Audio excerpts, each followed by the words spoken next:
Lucas 5, 27. E depois disto, saiu e viu um publicano, chamado Levi, assentado na recebedoria. Em outras versões diz coletoria. E disse-lhe: segue-me. E ele, deixando tudo, levantou-se e o seguiu. E fez-lhe Levi um grande banquete em sua casa.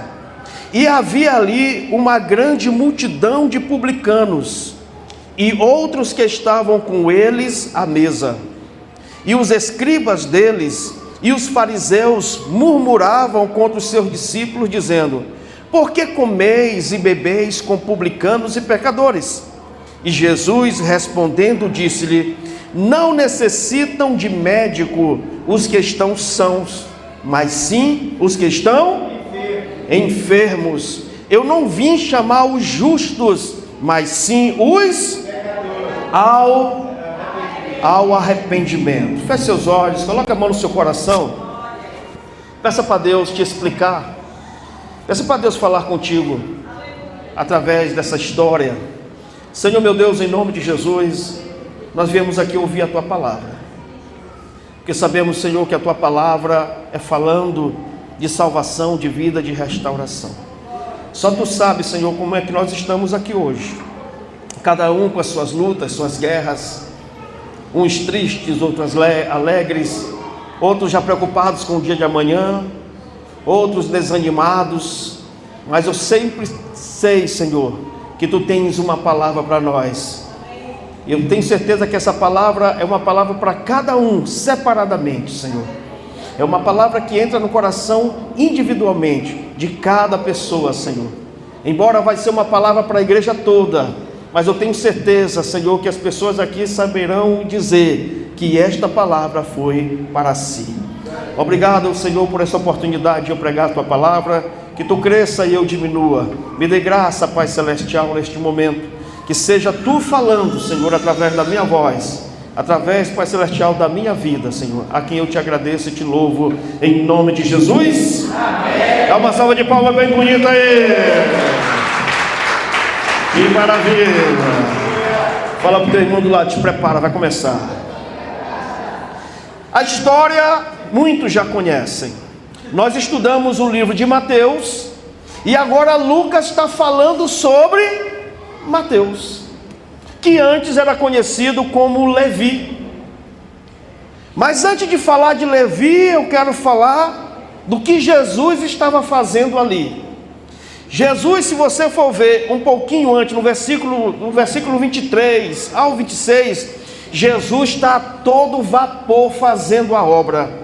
Jesus está curando, está libertando pessoas, está expulsando o demônio, está pregando a palavra. Nesse momento aqui, Jesus está no auge do seu ministério. Nesse momento aqui, todo mundo já sabia quem era Jesus. E Jesus estava ali fazendo a obra do Senhor. As multidões seguiam Jesus. Você sabe quando a Bíblia fala multidão é porque não tem mais como conferir. Imagine o trabalho que dava para Jesus andar nas ruas, andar nas cidades. A Bíblia tem um relato que diz que mais de 80 mil pessoas andavam com Jesus. Você sabe o que é isso, amados? É Pinheiro inteiro andando com Jesus.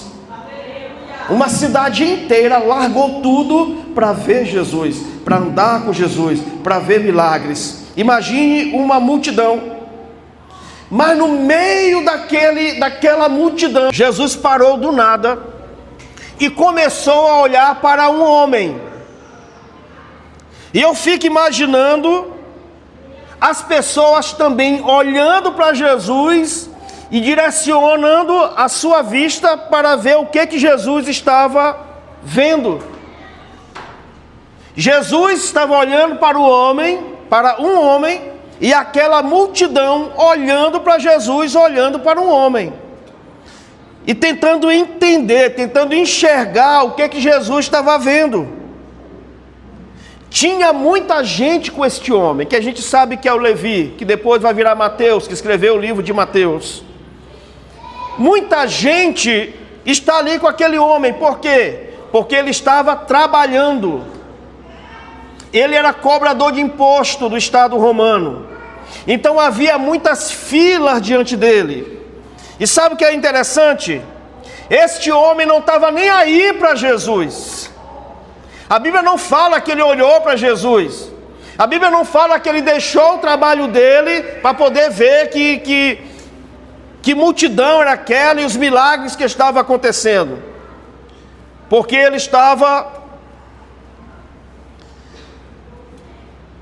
estava trabalhando, ele tinha que dar conta do trabalho dele. Ele não viu Jesus. Ele queria dar conta do seu trabalho. Mas Jesus continuou olhando para ele. Jesus via naquele homem algo que ninguém estava vendo. Aliás, era um homem que na verdade ninguém queria ver. A gente vai ver isso lá na frente. Mas Jesus parou para olhar aquele homem. E sabe o que acontece? Com tantas coisas para Jesus olhar, e tantas pessoas boas, digamos assim, com relação ao que ele era, para Jesus olhar, Jesus olhou só para aquele homem, e ele parou. Jesus não parou para ver um grande personagem. Quem era Levi? Jesus não parou para ver um grande religioso, alguém de destaque na religião judaica da época. Ele não parou diante de um rei ou diante de uma rainha. Ele parou diante de um pecador, de uma pessoa odiada. Não foi um olhar rápido. Jesus parou e encarou aquele homem. Mas Jesus olhou para ele com um olhar que talvez Levi nunca tinha visto alguém olhar com tanta verdade para ele. Se alguém ficasse te olhando direto que você não conhece, como é que você ficaria? Como é que você se sentiria? Incomodado, né? Ainda mais alguém que sabe quem você é. Já imaginou? Você viu alguém que está te devendo um dinheiro e você olha para aquela pessoa e a pessoa, hein? Tem gente que dobra até o canto. Era desse jeito. Jesus olhou para Levi como alguém que estava escondendo algo que só Deus sabia. Quem era esse Levi? Por que Jesus parou para encarar este homem? Quem era esse Levi? Amados, vamos entender o contexto. Israel estava debaixo de um domínio romano.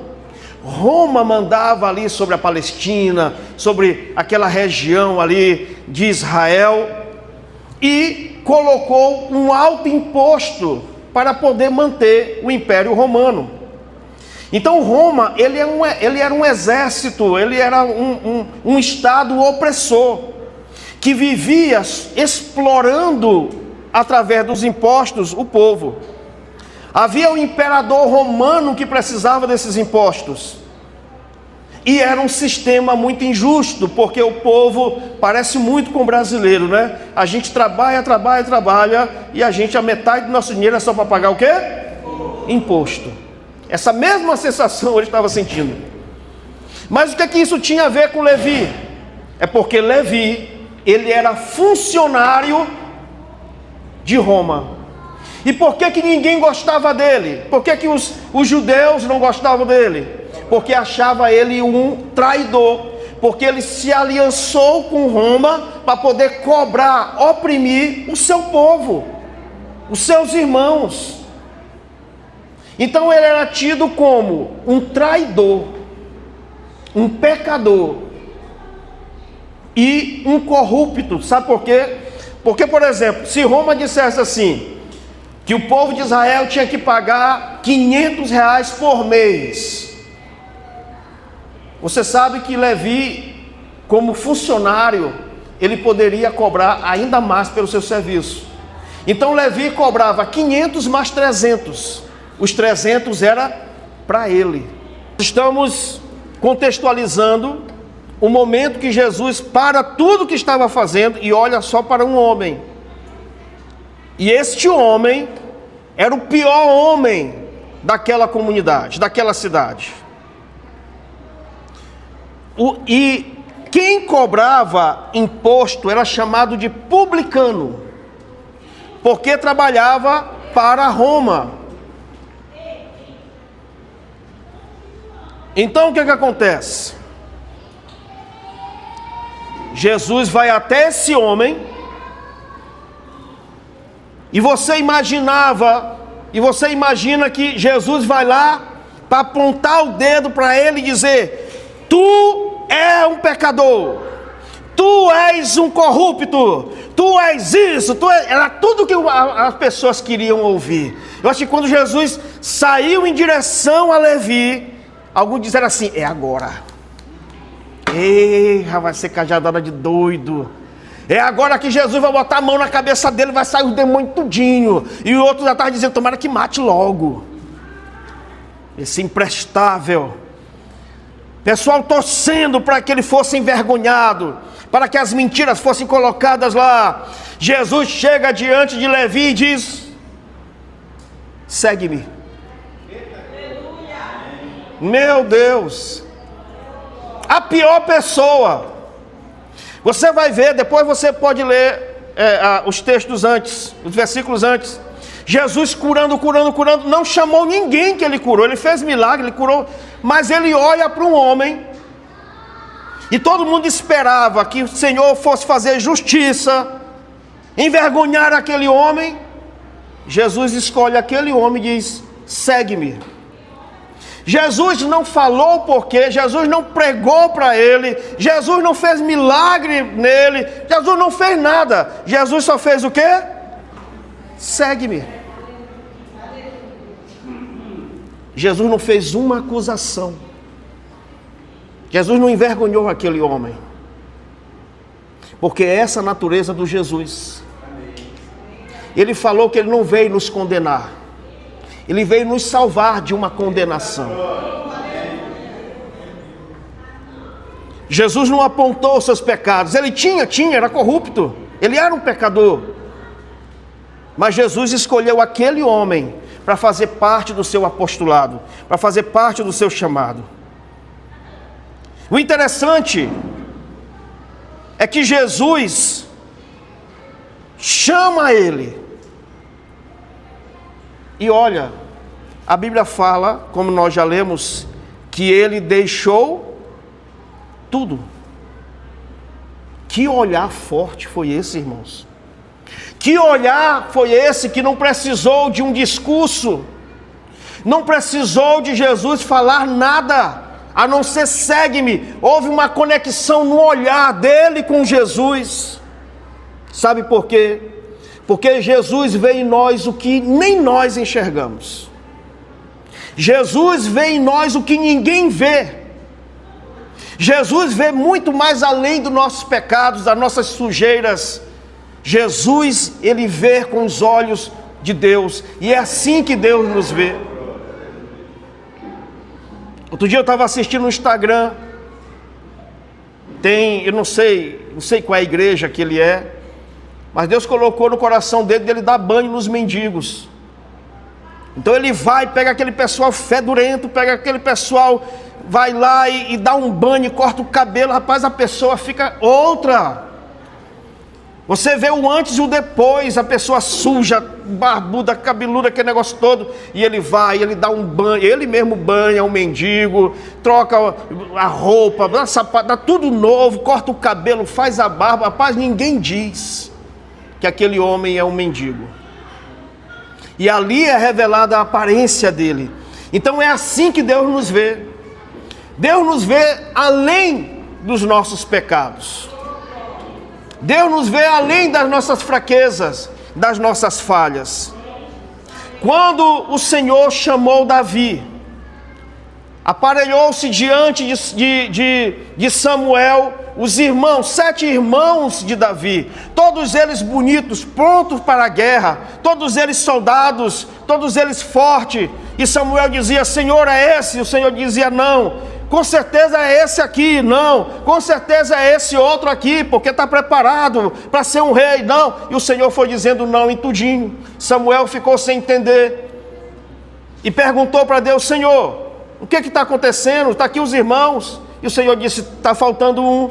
Aí Samuel pergunta para o pai: tem alguém, tu tem mais algum outro filho? Aí o pai, o Jessé, pai de Davi, disse: tem um menino lá no fundo do quintal, está cuidando de algumas ovelhas minhas, mas olha, se esses daqui não passaram, que são homens feitos, formados, soldados, para ser rei, imagine Davi. Samuel disse: chama ele, que eu quero falar com ele.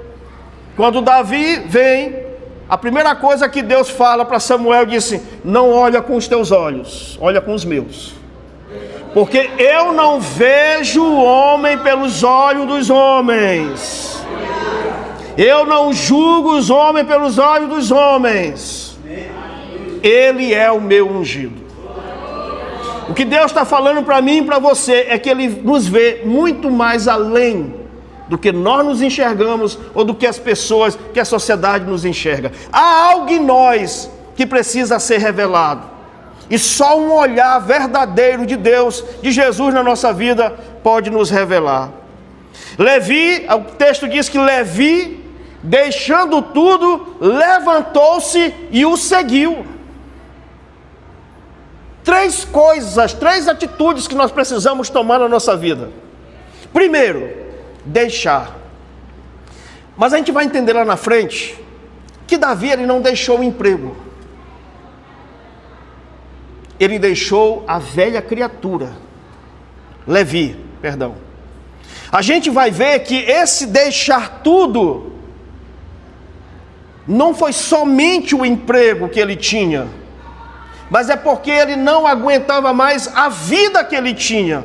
Então ele deixa tudo, ele abandona tudo o que ele fazia, ele abandona uma vida velha que ele tinha, e ele se levanta. E esse se levantar é muito forte, porque se levantar, ninguém vai fazer isso por você. O filho pródigo, na parábola que Jesus falou do filho pródigo, quando ele sai da casa do pai, ele gasta tudo no mundo, a ponto dele desejar comer comida de boi, de porco, e ele começa a pensar, e a Bíblia diz assim: e ele caiu em si, e se levantou. Deixa eu te falar uma coisa, quem tem que se levantar é você. Às vezes nós queremos uma força sobrenatural, às vezes a gente quer alguém que nos pegue pela mão, e sabe, se você não tiver vontade, se você não quiser se levantar, se você não quiser mudar de vida, pode vir Jesus, pode vir anjo, pode vir irmão, pode vir o que for, ninguém te levanta se você não quiser. Isso entra pelo livre-arbítrio. Ninguém me obrigou a ir para o retiro, eu fui. Foi uma guerra contra a minha carne, foi uma guerra contra a minha vontade, mas eu me levantei e fui para o retiro. E fui sozinho, porque a pastora ficou com os meninos depois que ela foi. Ele deixou, diga, deixou, se levantou e seguiu. Pronto.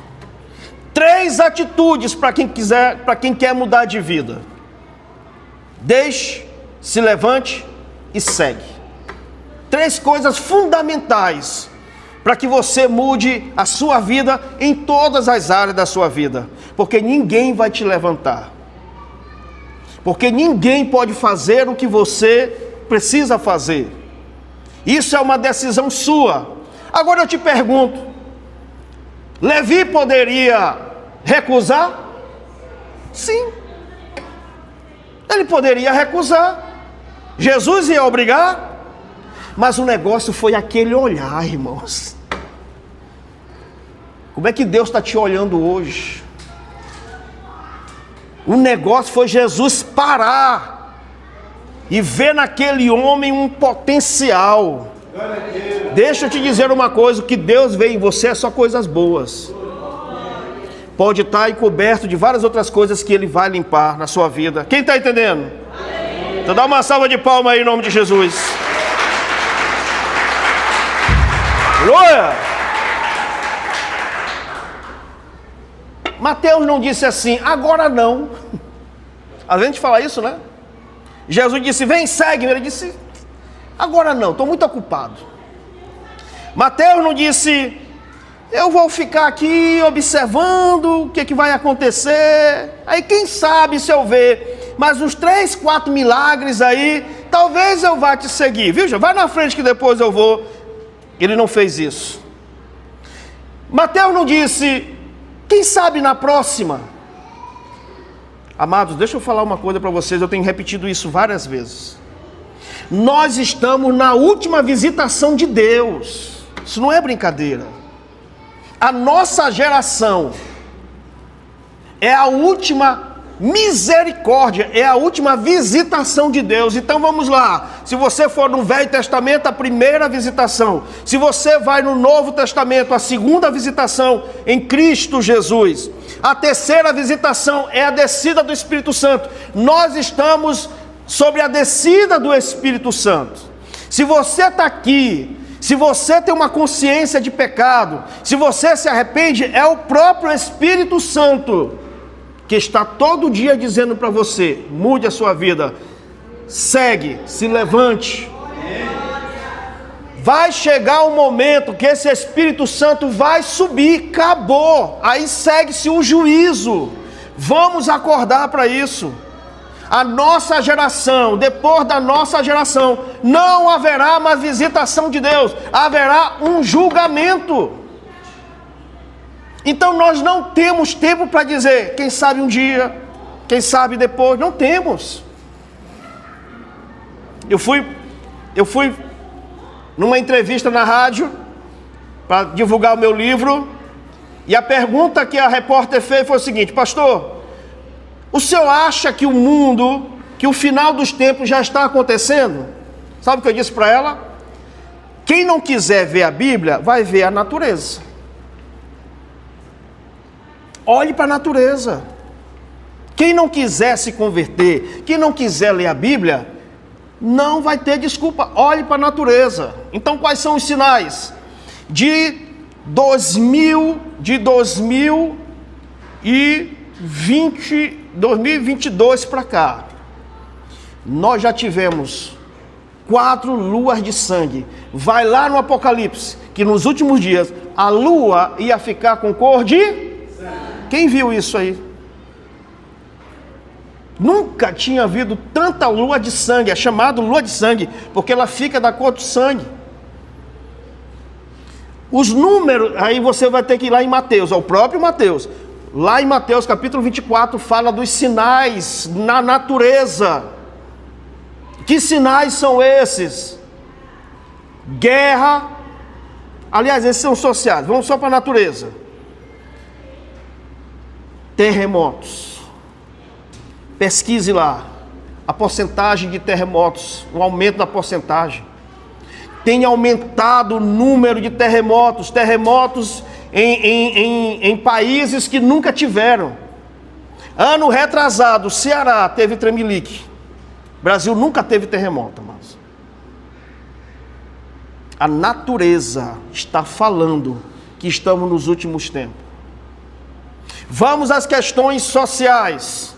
Guerra e rumores de guerra. Nós estamos próximo da terceira guerra mundial. E essa vai ser a pior de todas. Porque vai ser só no botão.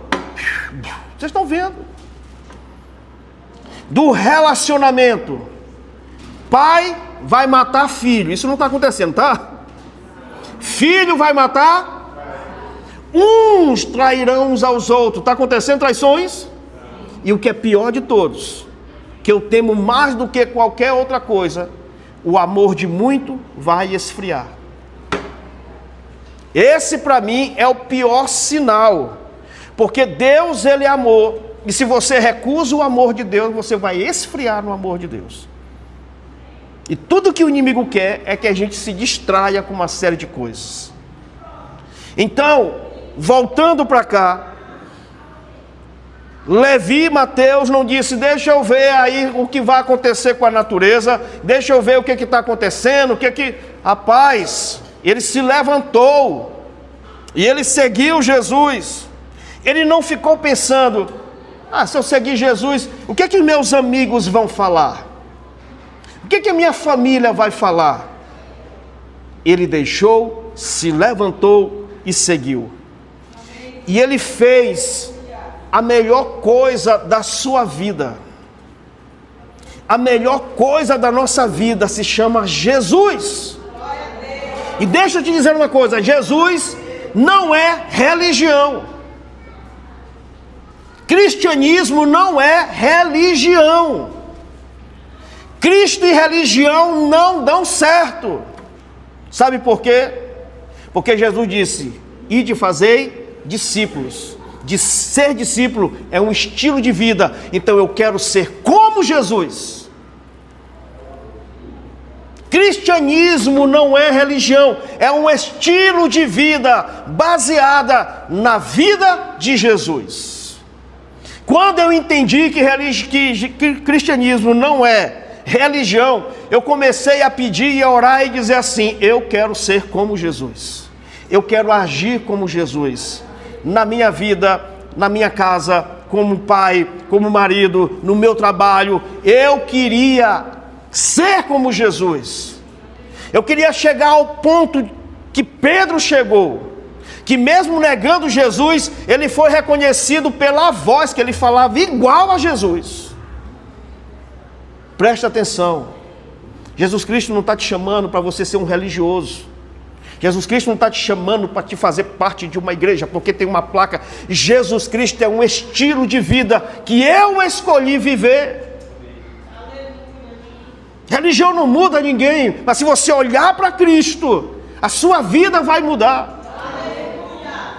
E eu estava nesse processo.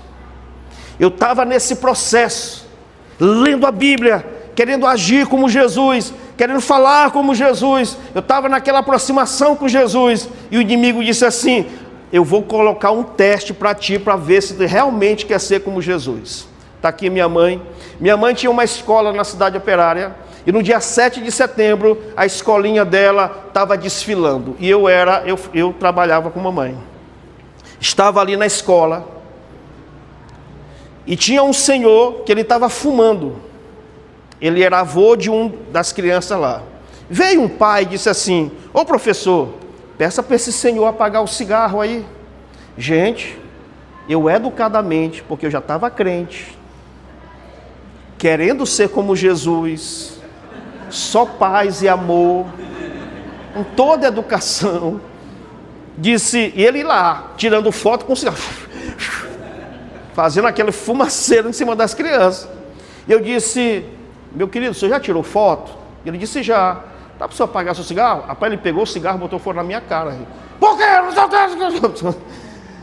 Se acalme, senhor. É isso aqui. Irmãos, nessa hora eu esqueci Jesus. Eu fechei a mão de eu vou te dar um balde. Eu era muito irado. Essa pregação dá certinho para mim. O que foi que ele viu em mim? Porque eu era muito irado. Antes de me converter, eu estava querendo comprar um revólver, irmão. Porque eu ia meter bala em gente. Eu não era gente. E ele veio. Aí mamãe viu ele vindo na minha direção. Mamãe foi lá e tocou no moço, se acalma. Ele virou para a mamãe e foi para cima. Quando ele ficou de costa para mim, eu dei 2 passos. Eu digo: vai ser o karatê agora. Rapaz, o diabo disse assim: dá uma pesada nele, deixa ele cair, chuta a cara dele, não deixa ele levantar e só. Bom, era desse jeito, ele disse tudinho. Porque vai para cima da gente é uma coisa, agora para cima da mãe da gente é complicado, né? Aí não tem Jesus que fique no meio. Rapaz, aí eu pensei, mas quando eu pensei nisso, eu pensei que eu estava no processo, olha, Jesus na minha vida. Aí eu fui lá, né, de moço, peguei lá sempre moço, virei ele para ele não agredir, virei e ele veio para me dar um bog, eu só Irmão, que processo, que processo. E eu levantando a mão e as criançadas tudo correndo, aquela confusão, foi horrível. E eu disse assim, eu disse assim, meu Deus, me tira dessa situação, eu vou dar nesse velho. Irmão, quando ele veio, ele infartou na minha frente, ele caiu na minha frente. E nessa hora que ele caiu, a minha irmã chegou, foi me levando e eu olhando para ele, porque eu queria ir lá salvar ele. Queria fazer uma massagem. Aí eu levantei a mão e disse, Deus, não deixa esse homem morrer. Porque até descobrir que é tu, eu já vou estar em Pedrinhas.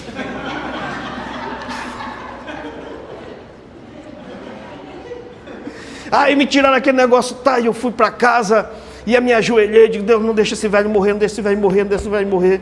Eu, pai amado, como é que eu vou explicar? Vão pensar que foi eu vou preso, meu Deus. Senhor, me perdoa. Aí pronto. Graças a Deus o velho não morreu. Né? Mas eu também agradeci. Por quê? Porque eu não era mais aquela pessoa. Eu não era mais aquela pessoa ignorante. Eu não era mais aquela pessoa braba. E foi por isso que Jesus olhou para mim. Amém? Quando você se levanta, você está decidido a seguir, a tomar uma decisão. Amém? Quem está entendendo? A melhor coisa que ele fez na vida dele foi ter se levantado e foi seguir Jesus. E agora, você sabe qual foi a maior contribuição de Mateus? Além de ter escrito o livro, porque Jesus não escreveu nada, Mateus escreve o segundo livro, porque primeiro quem escreveu foi Marcos, depois é encontrado o livro de Mateus na cronologia, e ele dá uma palavra. Mateus registra das melhores palavras que Jesus falou. Mateus capítulo 11, versículo 28, acompanha aí. Mateus 11, 28.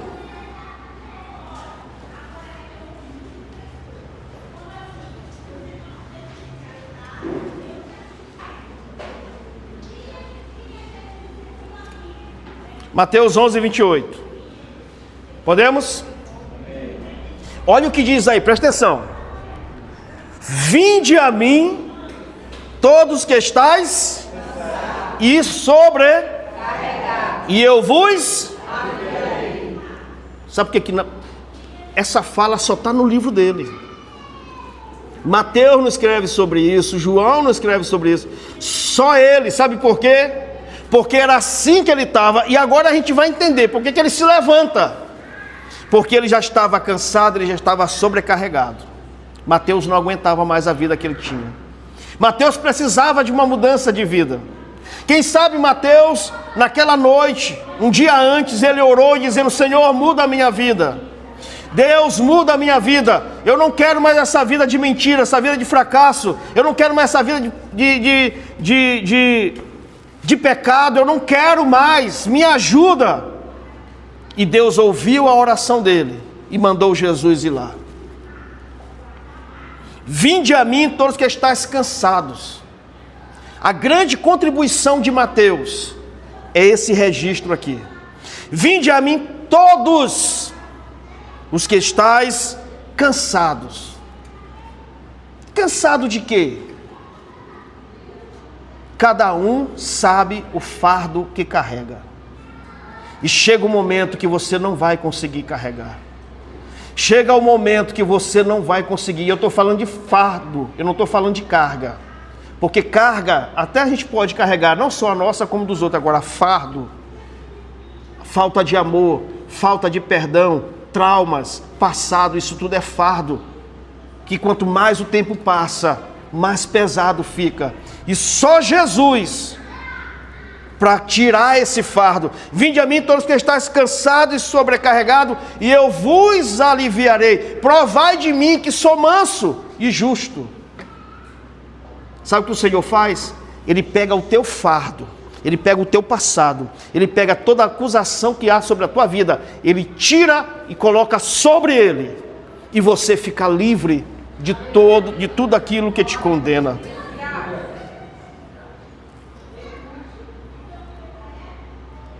E o que é melhor? Ele se levanta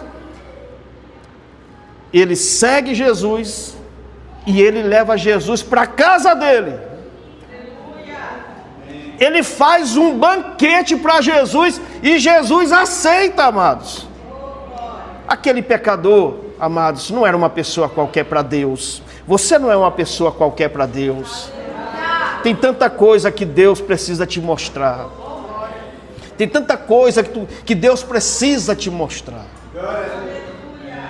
Eu ficava orando, assim que eu me converti, eu ficava orando, Senhor, o que tu quer de mim?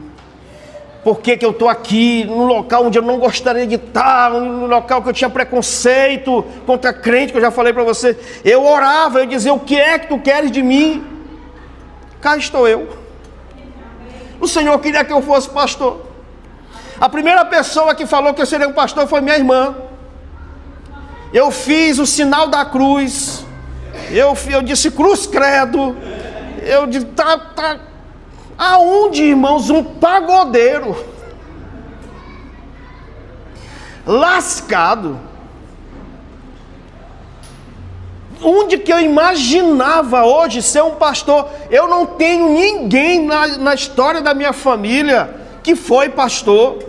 Eu não tenho ninguém que diga assim, eu me inspirei, que nada. O meu negócio era feitiçaria, macumbaria e todas as iras.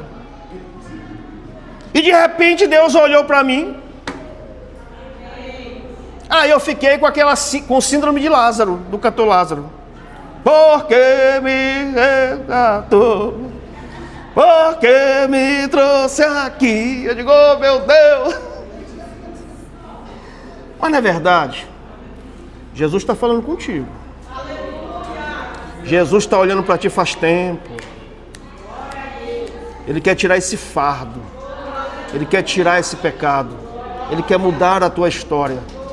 Ele quer ter um encontro contigo pessoal. Porque religião é para todos, mas transformação é para uma pessoa só. É individual a transformação. E aí o que é que ele faz? Ele faz um banquete, irmãos. Ele convida Jesus para ir nesse banquete.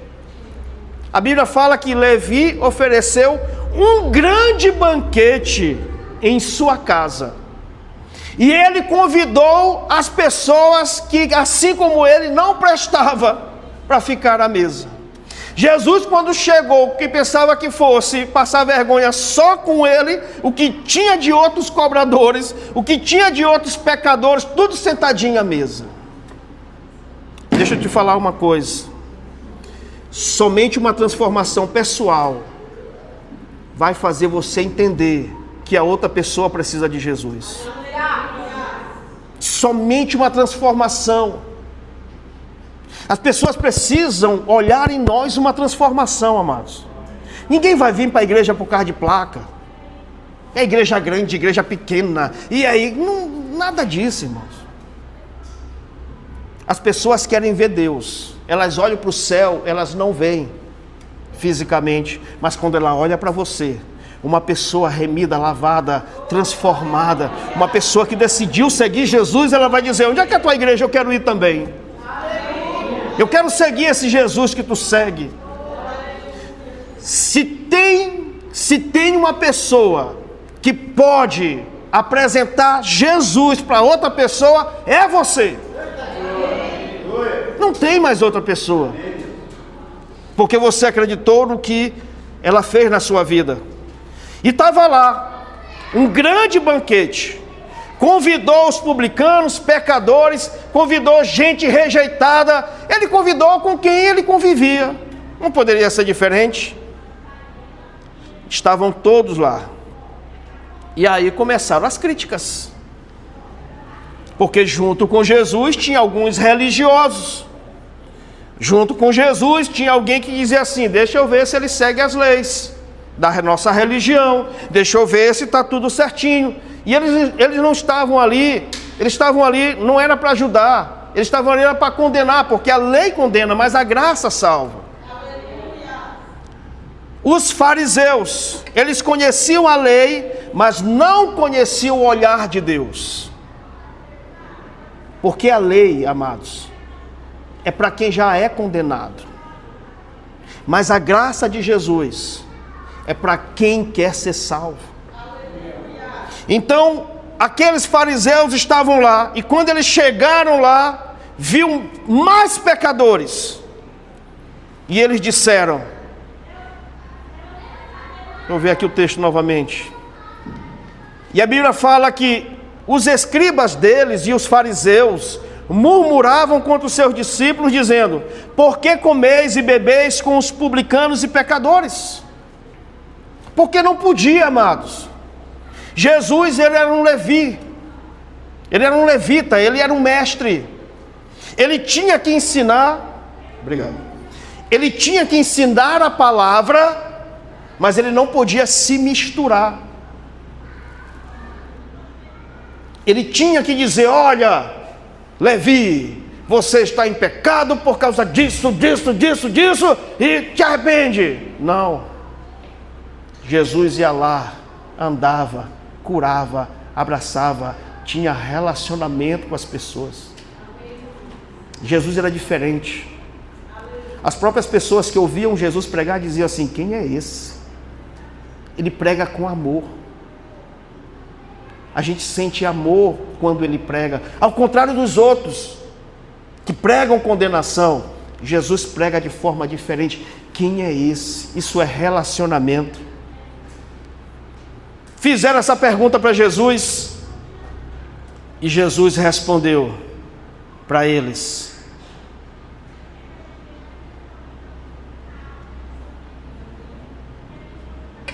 não necessitam de médico os que estão são, mas sim os que estão enfermos. Eu não vim chamar os justos, mas sim os pecadores ao arrependimento.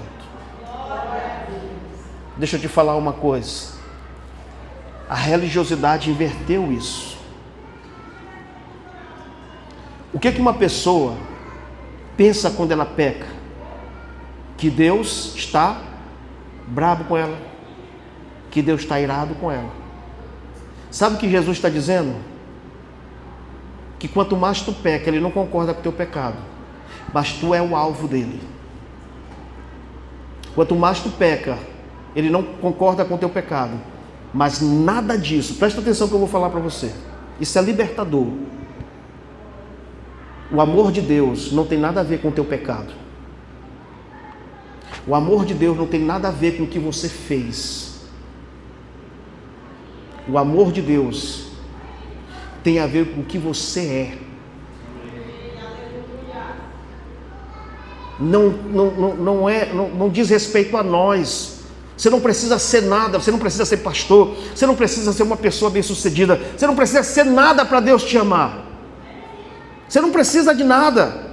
O amor do Senhor é incondicional. O que é o amor incondicional? Você não precisa amar, Ele te ama. Você não precisa fazer nada para agradar a Deus, Ele te ama de graça e dá graça. A gente não tem que agradar a Deus em nada. Os meus filhos não precisam me amar, eu os amo. Não precisa. É o mesmo sentimento daquela mãe que está com um filho lá na penitenciária. Ela o ama.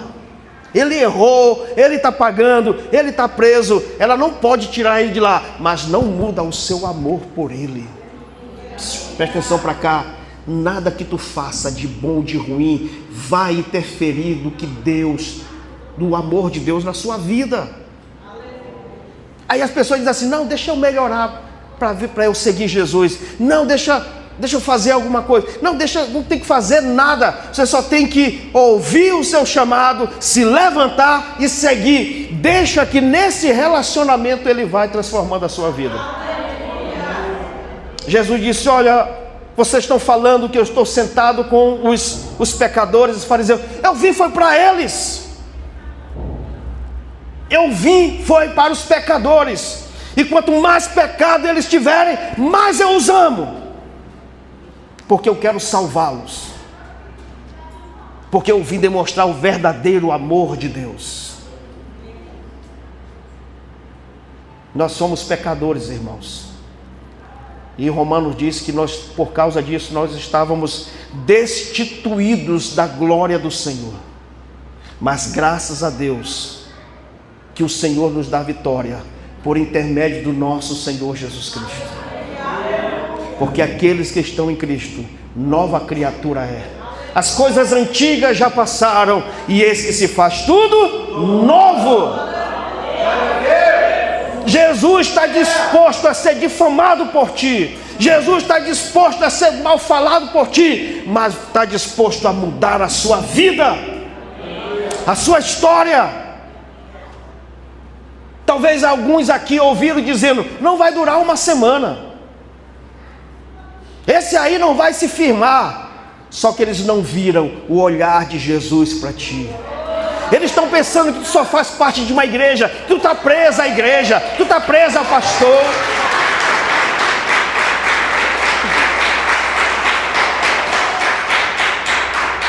Eles estão pensando que tu está preso a uma religião, tu está preso a um novo estilo de vida. Vem, segue-me.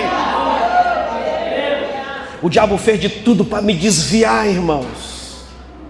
Eu bebia com um tio meu, e ele era a pessoa que me levou para essa influência da bebida e outras coisas. E quando ele soube que eu me converti em novembro. Em dezembro tinha o aniversário da minha avó,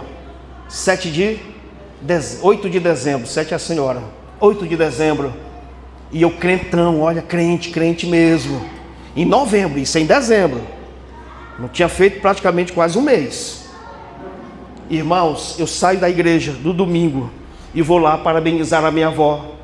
O meu tio estava me esperando com um copo de cerveja. Ele tinha um copo de cerveja desse tamanho. Meio-dia, a parada era longe da casa da minha avó. Então aquele sol quente, aquele negócio todo. Ele estava me esperando, ele sabia que eu ia, porque a gente era do Grode, nós dois juntos. Rapaz, quando eu apareço na porta, ele se levantou e disse: toma, irmão. Irmãos, eu desejei, porque eu estava com sede. Aquele copo geladinho, suado. Ei, irmão, não é para te ficar, né? Cuidado aí, segura aí. Ó, tem gente babando, peraí. Ele disse: pega, irmão. Irmão, ali, se eu não fosse crente, se eu não tivesse me convertido com o estilo de vida em Jesus, amado, eu me desviaria naquele momento. Era só um gole. Obrigado, irmão. Sabe o que eu disse para ele? Eu não sabia muito da Bíblia, mas uma coisa eu sabia: nem de bebida viverá o homem. Eu até inventei. Eu disse: nem de bebida viverá o homem, mas de toda a palavra que sai da boca de Deus. Ele disse: ixi. Nunca mais. Diga para as pessoas que você está seguindo é Cristo. Diga para as pessoas que Jesus te olhou e transformou a sua vida.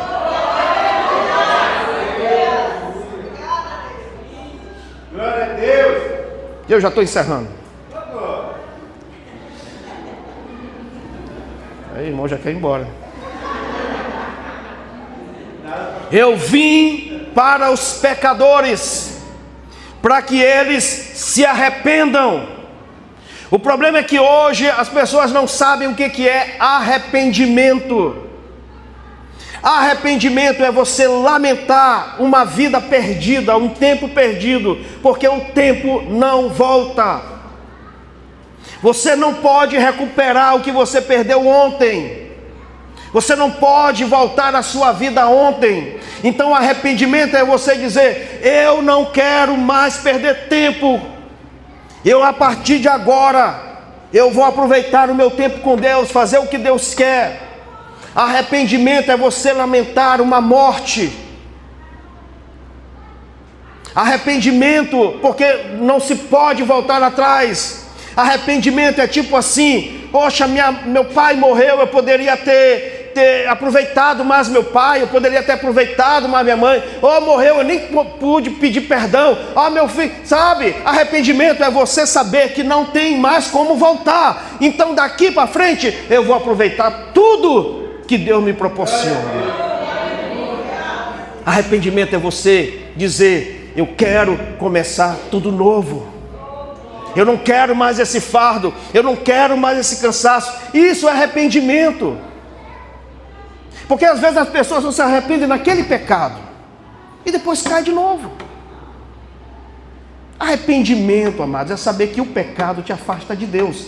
Tudo.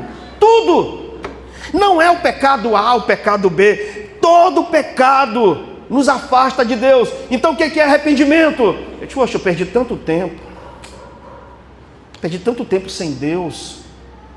Perdi tanto tempo. Eu vi uma vez uma pessoa se arrepender. Essa moça, ela leu o meu livro, Quebrando o Laço do Passarinheiro. Escuta essa história, só para te explicar o que é arrependimento. Ela leu o meu livro, e no meu livro fala sobre questão de casamento. Laços que o inimigo arma para o marido, para a esposa, e acaba com o casamento.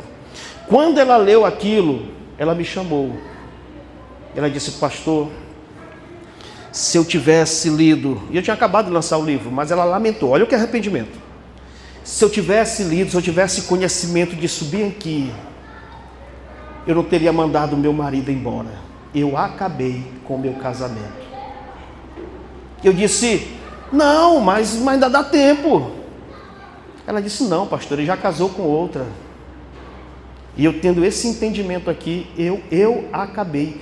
Eu até antes daqui eu achava que foi ele. Eu botava a culpa nele. Mas tendo esse conhecimento aqui, eu me arrependi, porque se eu soubesse disso aqui, eu estaria ainda com o meu amor, porque ele é o amor da minha vida. E eu não posso mais voltar atrás, porque ele já casou com outra pessoa. Entendeu o que é arrependimento? O arrependimento é quando você descobre que você perdeu tanta coisa boa. Às vezes por causa de orgulho, por causa de pecado, por causa de amizade, por causa de uma série de coisas. Deixe tudo, levanta e segue, para que você não se arrependa mais da sua vida. Aleluias. E aí, aplicando para cá, Mateus faz um banquete para Jesus. E você sabe o que Jesus fez com ele?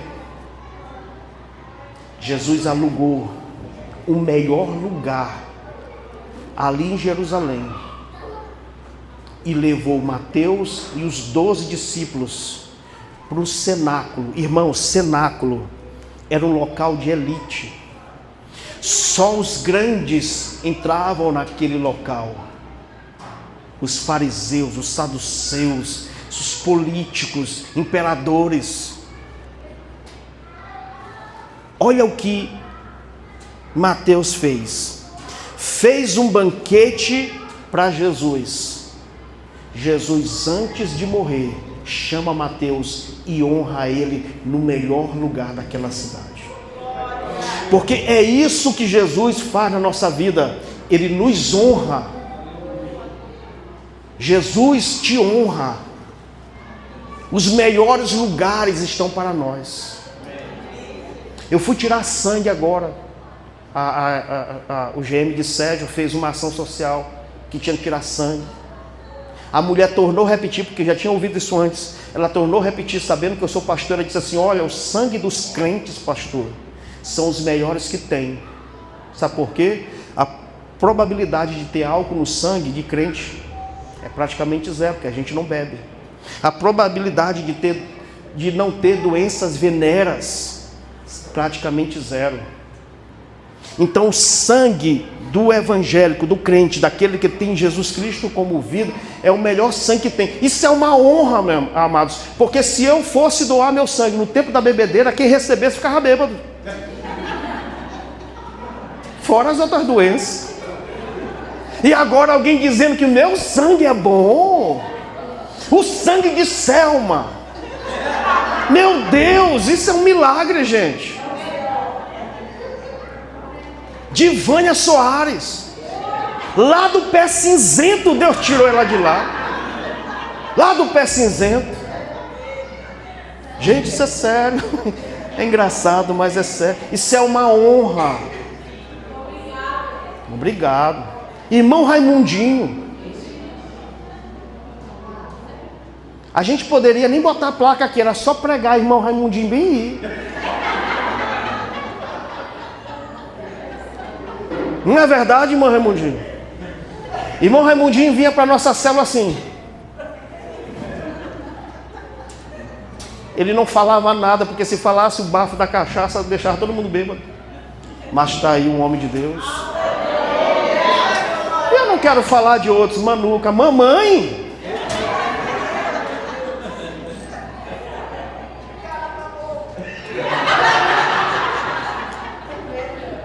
Mamãe, eu não vou nem falar porque o tempo não dá, irmão.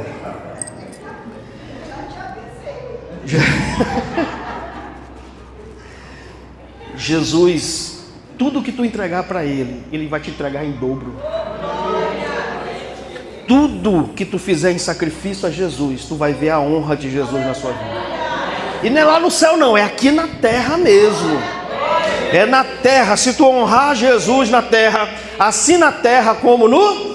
É aqui a tua honra. E tu vai ver o que vai ser. Imagine você passando no meio de um corredor de anjos, como diz lá em Apocalipse. Amados, eu já sou bonito, imagine eu passando no meio dos anjos, a coisa mais linda, sem testa grande, sem perna torta. Já imaginou você sem seu defeito? Hein? E Jesus dizendo, entre coisa linda, coisa fofa, forte e fiel no pouco, no muito eu te colocarei. Jesus faz uma ceia para os 12, honrando eles, e diz assim, eu vou para o Pai, mas não se preocupe, porque eu vou voltar, e quando eu voltar, eu vou levar vocês e todos os seus discípulos para comigo, porque na casa do meu Pai há muitas moradas. Se não fosse, eu já falaria para vocês, olha, não me espere, mas eu vou voltar. E toda vez que vocês se reunirem e tiver o vinho e tiver o pão, lembrem de mim. Toda vez que vocês se reunirem, irmãos, há mais de 2.500 anos os cristãos fazem isso, não morreu, isso não é cultura, isso aqui não é uma tradição, isso aqui é um mandamento que chegou até nós. Então, se assim fizermos aqui, lá em cima iremos cear com Ele também. Haverá um banquete, isso tudo é uma simbologia que a gente viu aqui, é tudo uma simbologia do que vai acontecer lá. Ele diz, toda vez que vocês se reunirem, vocês devem pegar o pão,